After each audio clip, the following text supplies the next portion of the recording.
ګرانو وطنوالو، خویندو او ورونو، لومړی تر ټولو د شهیدانو محترمو کورنیو ته کابل کې، قندوز کې، مزار شریف کې، سمنګان کې، کونړ کې، خوست کې او نورو ځایو کې د زړه له کومې تسل وایم. په دې پیښو کې تر سلو ډېرو کسان شهیدان سوي دي او سلها نفره ټپي سوي دي. تاسې دردمند زړه ما زړه ده او خدای جل شانه له دربار نه درته صبر غواړم او هیلهمن یم چې دا پیښې تکرار نشي. اوسنی وضعیت له بدې مرغې نه له خطراتو ډک ده. موږ باید د تیرو 200 کالو تاریخ او خاصتا تیرو 40 کالونو د یو اساسي نتیجې ته ورسیږو او هغه دا ده چې قوت نیول آسان دي اما انحصار پایدار نه ده. په زور باندې افغانان قانع کولی نسی. ضرورت ده چې یو بل سره ټول افغانان په ملي اجماع باندې وغږیږو او د لارې یو نقشې ته راسو چې د یو هوسا، آباد، آزاد او بیطرف افغانستان موخې ته ورسیږو او څنګه ټول ملا وتړو چې آبادۍ او ژوند ته کار وکړو، نه بربادۍ او مرګ ته. قدرت د اسلام په مبین کې او موږ په ملي عنعناتو کې د خدمت وسیله ده. بربادي او بېعزتي کمزوري ده، نه قوت. څوک چې څا نور ته کیندي اکثرا خپله په څا لویږي. د انفجار او د انتحار مکتب کې خلق روزل برته د استادانو مقابل کې استعمالیږي او دا لړۍ دوام پیدا کوي. لاره د وتلو چاودنه او بریدونه نه دي، سیاسي ژور فکر او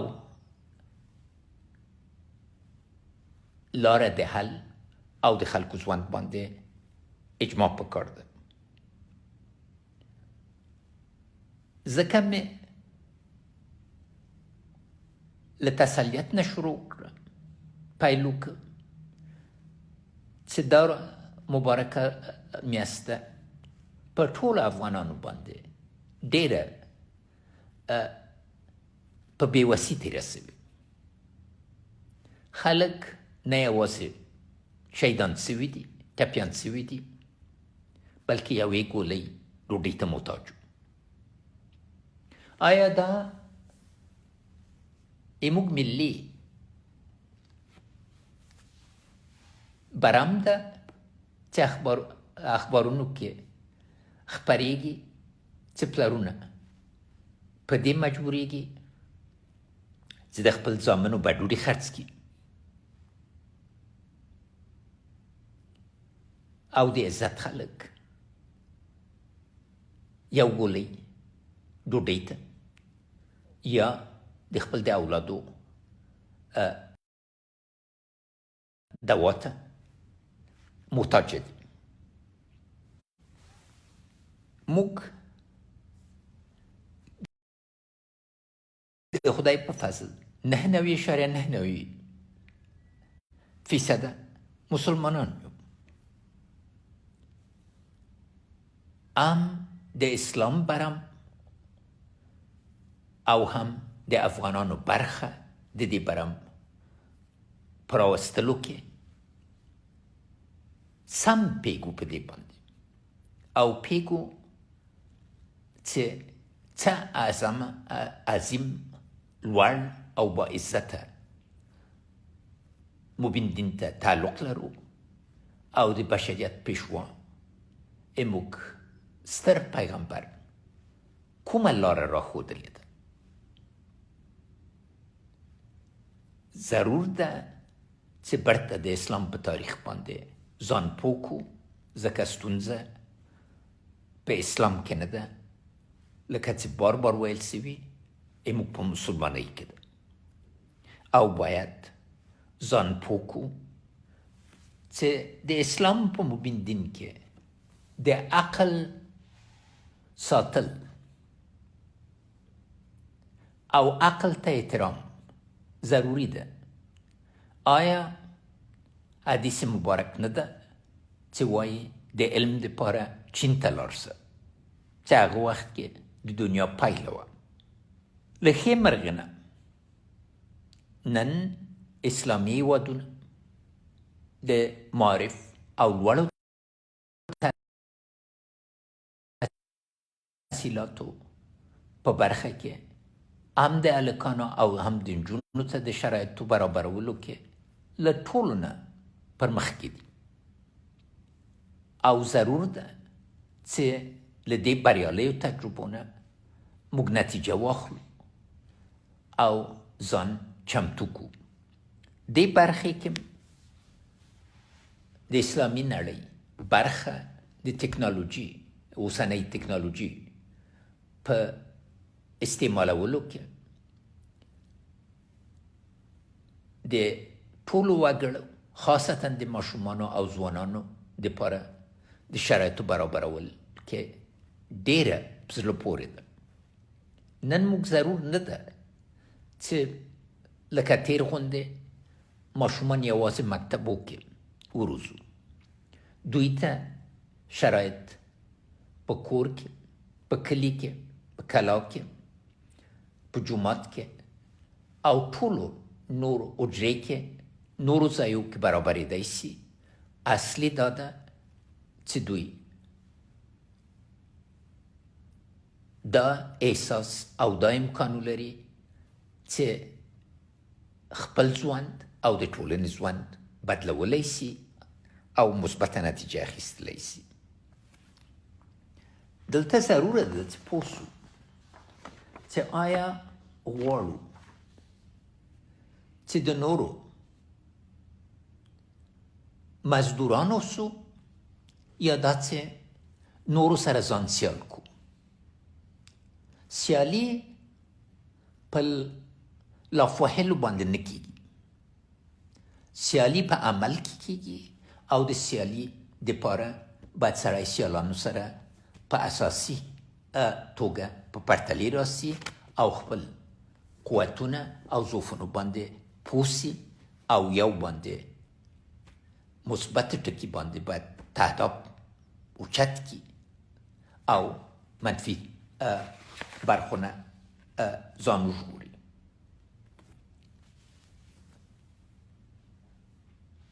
افغانستان د آسیا زړه ده.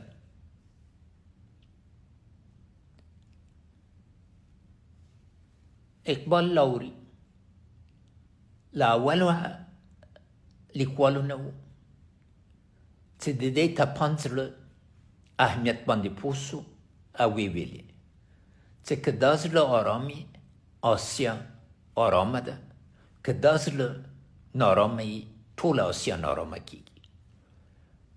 په اوسنۍ نړۍ کې د آسیا پرمختګ بېساري ده او موږ باید ټولو ګاونډیو سره او ټول د آسیا هېوادونو سره او نور نړۍ سره مثبتو اړیکو دپاره چې هم د دوی په ګټه او هم د موږ په ګټه نتیجې ته ورسیږو. په اوسنۍ نړۍ کې منطقې براعظمونه وده کوي، نه یوازې ملتونه. او موږ دومره مثبت او مشترک وجه لرو چې د هغه په اساس باندې موږ ازادي، آبادي، استقلال او اوسایي باید په منطقوي روابطو او بیطرفي باندې استواري او ځان باید دې ته چمتو کړو. بشري مرسته هر څومره چې یو هېواد بشري مرستو ته محتاج وي، په هماغومره بېوزله ده، په هماغومره کمزوره ده، په هماغومره اندازه محتاج ده. په دې کې کوم ویاړ نشته چې نن میلیونها افغانونه لاسونه نورو ته وړاندې کړي دي او یو ګوله ډوډۍ ته محتاج دي. لنډ مهال دا ضروره ده چې انساني مرستې منسجم سي او په عادلانه توګه وویشل سي، اما اصلي لاره موږ خپله په پښو درېدل دي او د موږ عظیم بشري او طبیعي پانګونه سمه توګه استفاده او ګټه پورته کول پکار دي. په دې برخو کې معلومدار زه نظریې لرم، اما ما تګلاره همیشه دا ده چې ولس سره باید مشوره وسي، ځکه د افغانانو جمعي عقل له فردي عقل نه اوچت ده او باید همیشه په ګډه یو نتیجې ته ورسېږو چې هغه چې څومره په بیړني توګه حرکت کوو هغه باندې باید ټول اجماع ولري، نه دا چې ټول بار خلک فکر وکړي څو محدود اشخاص وړلی سي. زه پوهېږم چې د ناهیلۍ فضا خوره سوې ده.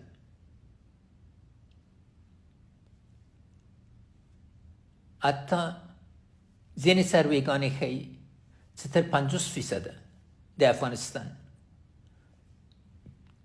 لوړ ولس، با عزته ولس غواړي وطن پرېږدي.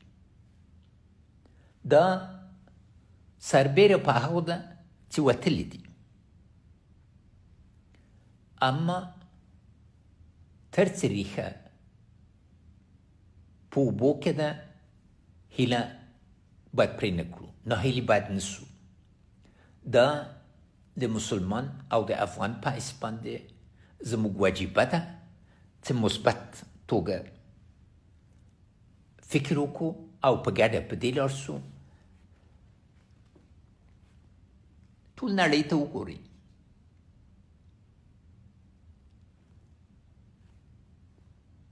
په بل وخت چې مجبوریت نه بل هېواد ته ځئ حقوق نه لرئ، چاته نسئ ویلی چې حق مې څه ده. دا رقم حق یوازې په خپل هېواد کې شته او پردیسي کې ټول ناهیلیتوب ده،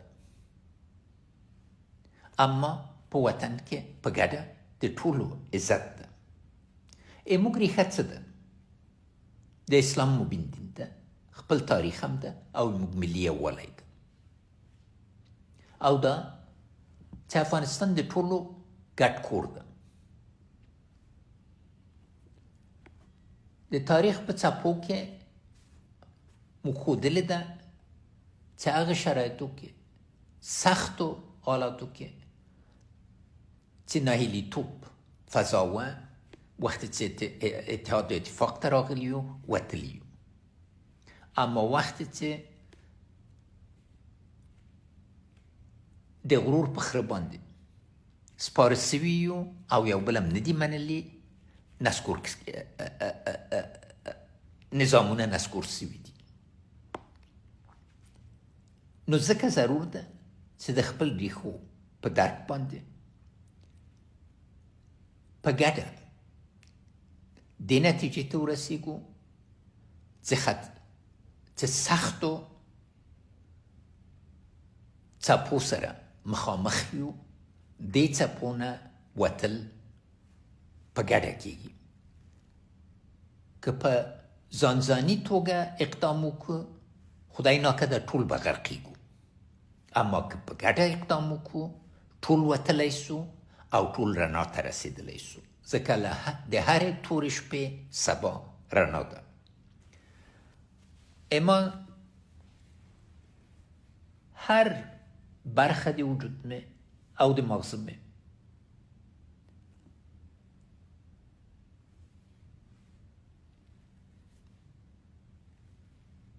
درد، غم، جذبات او فضا درکوي، اما د دې په ټولو باندې اما ورځنی هره لحظه دی چې ویښ په دې باندې تېرېږي چې څنګه په ګډه فکر وکړو، یو ملي